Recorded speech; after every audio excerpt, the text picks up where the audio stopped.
natin mga kabakood.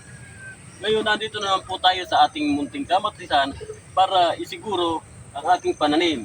Dahil sa meron nga tayong parting na bagyo. Ngayon po, gaya ng dati, ang aking ginagamit ay maso.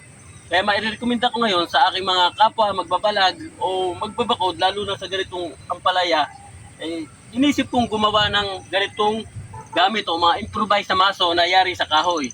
Dahil ang naging katangian nito, kumpara doon sa maso, sa aking napag-aralan, kung siya ipupukpok mo at lalo na kung dadaplis, ang nangyayari, nasisira ang tulos. Kaya inisip ko na sa kahoy ang tatama.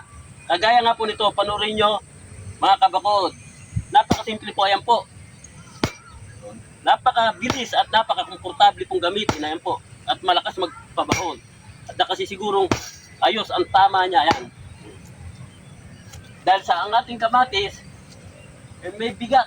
Talaga namang sila yung lalaki at bigat nila, medyo lumalalay ang bala. Kaya sa ganitong may parating na bagyo, ginagawa namin, mag-check ng ating mga serga kung alin ang lugar ng siya ay larga. Dito nga natin dapat higpitan o bakunan. Gaya nga po ng lagi ko sinasabi na ating babaunan o papaluan pa. Yan po mga kabakood. Muli, magandang hapon sa ating lahat.